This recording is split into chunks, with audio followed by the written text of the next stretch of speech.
बोल खड़ाकर सीताराम। तो 12 महासेनापतियों की गणना बता देते हैं सारंग रावण से। तो रावण से फिर कहते हैं कि महाराज, ये जितने भी सेनापतियों के नाम मैंने बताए हैं वो सभी सुग्रीव के समान बलशाली है। इन सब कोटन गणे को नाना, ऐसे करोड़ों बंदर उस रामादल में है, उनकी गणना कौन करे। वो राम की कृपा से अत्यंत बलशाली और हो गए। एक तो बलशाली वो है ही, राम की कृपा से और भी अधिक बलशाली हो गए हैं। वो तो पूरे त्रिलोक को महाराज एक तिनके के समान मान रहे हैं। पूरे त्रिलोक को, जो आप कहते हैं मैं त्रिलोक विजेता हूँ, वो तीनों लोगों को तिनके के समान समझ रहे हैं। मैंने अपने कानों से सुना है रावण कि 18 पदम बंदरी बंदर हैं उस रामादल के अंदर। पदम 18 यूथप बंदर, 18 पदम तो समूह हैं। उस एक समूह में कितने बंदर हैं ये पता नहीं, और एक समूह में कितने बंदर हैं इसका ज्ञान मुझे नहीं है। इतना मैंने सुना उसमें। ना कटक में सो कप नाई, ऐसे बंदर उन कटक में और रामादल में कोई भी बंदर ऐसा नहीं मुझे दिखाई दिया। एक भी बंदर ऐसा नहीं है जो न तुम्हें जीते रनमाई, जो तुम्हें युद्ध में न हरा सके। एक एक बंदर वहां का तुम्हें युद्ध में हरा सकता है। इतनी बात जब सुनी कि एक एक बंदर मुझे हरा सकता है, तो युद्धपतियों की तो बात ही अलग हो गई। बड़ा क्रोध आया रावण को। क्रोध की वजह से दोनों हाथ उसने भींच लिए। लेकिन आगे कहता, सुनो महाराज आगे होते, वो रावण को मारने के लिए बड़े क्रोध में हाथ भींच के किलकार रहे हैं।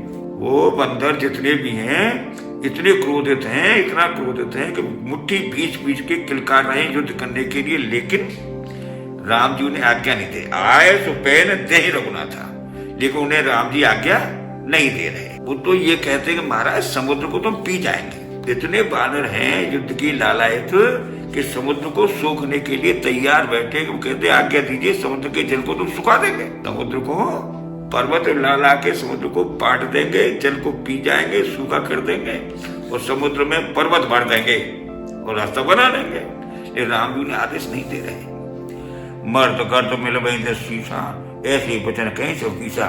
सभी बानर कहते कि धूल में मार के धूल में रावण को मिला देंगे, रावण की सेना को धूल में मिला देंगे। ऐसे सभी बानर भालू कहते हैं महाराज। वो तो गर्जना कर रहे हैं, अंगड़ाई ले रहे हैं युद्ध करने के लिए। उन्हें कोई शंका नहीं, असंका है, सहज असंका। उन्हें कोई शंका नहीं है आपसे युद्ध करने की। मानो प्रसन्न चाहे है लंका, वो तो सभी बानर लंका को ग्रहण करना चाहते हैं, खा जाना चाहते हैं, मार के खा जाना चाहते हैं। सहज में शूर है, वो वास्तव में वीर है और सहज में वीर है, कोई बनावटी बात नहीं है। भालू और कप है, लेकिन उनके सिर पर, वो तो भालू वीर तो कप बानर वीर तो है ही, सहज में वीर है, लेकिन उन पर प्रभु की कृपा ऊपर से अलग है। रावण काल कोट को जीत सके संग्राम, तुम जैसे करोड़ों रावण भी उस संग्राम में उनसे विजय प्राप्त नहीं कर सकते। तुम जैसे करोड़ों रावण को भी वो जीत सकते। राम तेज बल बुद्धि विपुलाई, राम जी के तेज सामर्थ्य जो है, बल बुद्धि अधिक लाखों शेषों भी उनका पार नहीं पा सकते। शेष सहस सत्य सखे न गाई, राम जी के बल और सामर्थ्य और बुद्धि का वर्णन सहस शेष हजारों मुख वाले शेष नाग भी वर्णन नहीं कर सकते। सकसर एक शोक, उनका एक बाण 100 सागरों को भी सुखा सकता है। तो भ्राते पूछे ने नागर, पर नीतिपूर्ण राम जी ने तुम्हारे भाई से फिर भी उपाय पूछा। राम जी का एक बाण हजारों से समुद्रों को सुखाने वाले की शक्ति है, फिर भी नीति के अनुसार उन्होंने तुम्हारे भाई से सागर पार करने का उपाय पूछा। और उन्होंने क्या वचन दिया, तात वचन सागर पाई माग कृपा मन माही। विभीषण ने उन्हें लंका जाने के लिए समुद्र से विनय करने का उपाय बताया, और वो लंका में आने के लिए समुद्र की विनय कर रहे हैं। मागत पंथ कृपा मन माही। जब रावण ने सुना कि समुद्र का विनय कर रहे हैं राम, तो रावण फिर हंस गया। पहले तो क्रोध आया था उसे, अब ये सुन के रावण की समुद्र का विनय कर रहे हैं तो सुनो तो वचन बेहसा दस्तीसा। ये बात सुनकर रावण को एकदम हंसी छूट गई। जो वसुमत सहायक कीसा, तभी तो बानरों को सहायक, इतना बुद्धिमान है जब तो उन्होंने बंदरों को सहायक बनाया अपना। अरे बंदर भालू भी कोई युद्ध करेंगे, कितना बुद्धिमान है इसके पता मुझे लग गया। सहज भीड़ कर वचन चढ़ाई, सागर संठाली मिलाई। अरे मेरे डरपोक भाई की सलाह पर समुद्र से विनय करने बैठ गया, कितना बुद्धिमान है सो मैं पहचान गया। मूल का कर बढ़ाई। अरे मूर्ख, तू उस तपस्वी की क्या बड़ाई कर रहा है बुद्धि की। और बल की उन बानर भालुओं की, अपने बैरी की बुद्धि की था तो मैंने पाली। कितना बुद्धिमान है, कितना बलशाली है। जिसका सचिव, जिसका मंत्री, जिसकी सलाह पर काम कर रहा है, वो भी विभीषण। सचिव सभीत विभीषण जाके, जो भयभीत है, मेरे भय से भाग गया यहाँ से। भयभीत डरपोक विभीषण को उसने अपना सचिव बनाया है, तो उसे विजय कहीं जीवन में मिलने वाली नहीं। इतनी बात जब रावण की दूतों ने सुनी तो उनका क्रोध और बढ़ गया। एक तो वहां से जान बचा के आए थे, राम की सौगंध दे के आए थे। इधर रावण को जब क्रोध आया और विभीषण राम से कहा कि वो कभी विजय प्राप्त कैसे पालेगा, डर को विभीषण सचिव बना लिया है, तो दूतों को क्रोध आ गया। और ऐसे समय क्रोध में उन्होंने लक्ष्मण के द्वारा जो पत्र दिया था वो रावण की ओर कर दिया। कहने लगे, रामानुज दीनी यह पाती, हे महाराज, ये राम के छोटे भाई ने पत्र दिया है, नाथ बचाओ जुड़ाओ छाती। सीले पर लगा के इस पत्र को पढ़ लो, क्या लिखा है। बड़ा खुश होकर रावण एकदम गया और बाएं हाथ से दुश्मन का पत्र पकड़ लिया। दुश्मन का पत्र के साथ में लेना चाहिए बाएं हाथ में। रावण ने बाएं हाथ में वो पत्र को ले लिया और अपने सचिव को बुलाया और चिट्ठी को पढ़ने के लिए कहा कि पढ़ो। तो यही मूर्खता कर गया वो। जब राजा था तो सचिव से ही पत्र लिखवाना चाहिए था, लेकिन पत्र लिया उसने अपने आप और पढ़वाया किसे? सचिव से। बातन मने रिजाय सट जन घालस कुल कीस, राम विरोधन उबर शरण विष्णु अजीस। इसमें लिखा है कि बातों के रिझाने से विजय प्राप्त नहीं होती। ये बंदर भालू तेरे कुल को नष्ट भ्रष्ट कर देंगे। राम के विरोध करने वाले को ब्रह्मा और शिव और ब्रह्मा शिव और विष्णु भी रक्षा नहीं कर सकते।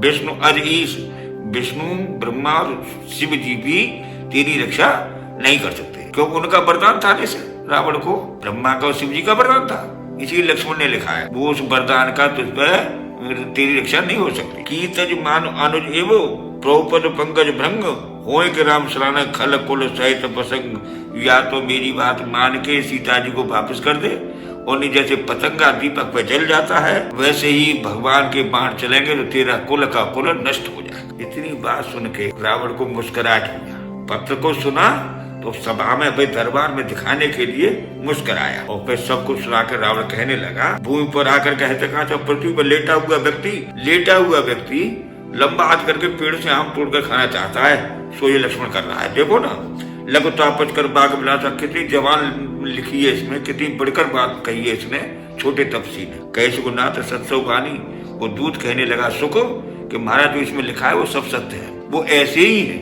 जो कह रहे हैं वो सत्य है। सबने क्षण प्रकट मानी, अपने अवमान को त्याग करके इस पत्र के लिखे मजमून को, इस पत्र की लिखी भाषा को समझिए। जो उन्होंने लिखा है वो सत्य है। अपने क्रोध को त्याग, पर क्रोधा, इस क्रोध को त्याग करिए। सुनो तो वचन मम, मेरे वचनों को सुनो। पर क्रोध, क्रोध को त्याग कर। नाथ राम संत जो विरोध, हे स्वामी राम के साथ जो विरोध आपने ठाना उसे त्याग दीजिए। अति कोमल रघुवीर स्वभाव, राम का स्वभाव अत्यंत कोमल है। जब अकेले लोक कर राहु, हालांकि ब्रह्मांड के राजा है, लोक कर राहु तीनों लोकों के राजा हैं, फिर भी उनका स्वभाव बड़ा कोमल है। मिलत कृपा तुम पर प्रभु करही, वो तुम जैसे उनके पास जाओगे शरणागत हुए, वो तुम पर कृपा अवश्य कर दे। अपने हृदय में आपके किया हुआ अपराध कि आपने जानकी का हरण किया है, इस अपराध को वो त्याग देंगे। और अपराधन एक धरे, आप एक भी अपराध को अपने हृदय में धारण नहीं करेंगे, आपको क्षमा कर देंगे। जनक सुता को रघुनाथ जी को दे दीजिए, इतना कहा मेरा मान लीजिए। जैसी देवी जानकी जी को देने की बात सुख ने कही, वैसे लात मार के सुख को गिरा दिया। एकदम चरण प्रहार किया उसको, जैसे विभीषण को लात मारी वैसे ही सुख को लात मारी। अब लात लगते ही रावण को चरणों में सिर झुकाकर, नाय चरण सिर चला सो तहां, रावण के चरणों में मस्तक झुकाकर प्रणाम किया सुख ने। और फिर कहा गया कृपा सिंधु रघुनाथ, जहाँ कृपा के सागर रघुनाथ जी रहते उनकी शरण में चला गया। क्यों? पहले एक महात्मा था ये सुख, तो राम के दर्शन से वो श्राप तो नष्ट हो गया था, तो इसीलिए उसमें इतनी बुद्धि आ गई। रामादल का सचरित्र उन्होंने पूरा जो वर्णन किया है उसी प्रताप से किया है, वो साधु के प्रताप से, तो वो साधु थे। अगर निशाचर होता तो वर्णन नहीं करता, क्योंकि साधु का उसका जो श्राप था वो मिट गया, तो साधु स्वभाव आ गया उसमें। तो भगवान का यथार्थ वर्णन किया उसने। कर प्रणाम निज कथा सुनाई, और अपनी कथा को राम जी को प्रणाम किया और कथा सुनाया कि महाराज मैं ऐसे साधु था, इस अपराध से मुझे श्राप दिया, राम कृपा आपन गति पाई, आपकी कृपा से मुझे अपनी वो पुरानी गति जो थी साधु वाली मुझे प्राप्त हो गई। ऋषि अगस्त की श्राप भवानी, अगस्त ऋषि ने मुझे श्राप दिया था। तो शिव जी कहते हैं पार्वती कि अगस्त ऋषि का जो श्राप था, राक्षस वह रहा मुनि ज्ञानी, पहले बड़ा ज्ञानी मुनि था लेकिन वो राक्षस हो गया था। तो राम की कृपा से वो उसका शरीर जो का त्यों हो गया। बंद राम बंद बार बार भगवान के चरणों में प्रणाम करके और वो मुनि अपने निजी आश्रम को चला गया। इधर 3 दिन बीत जाते हैं। बिने न मानत जलद जड़ गए 3 दिन बीत। 3 दिन बीत जाते लेकिन समुद्र से कोई प्रभाव उनका नहीं पड़ा। बोल हे राम सकोप तो भय बिन हो पीत। राम जी कहने लगे भैया लक्ष्मण, बिना भय के दुश्मन प्रेम नहीं करते हैं। बोल कड़ा कर सीता।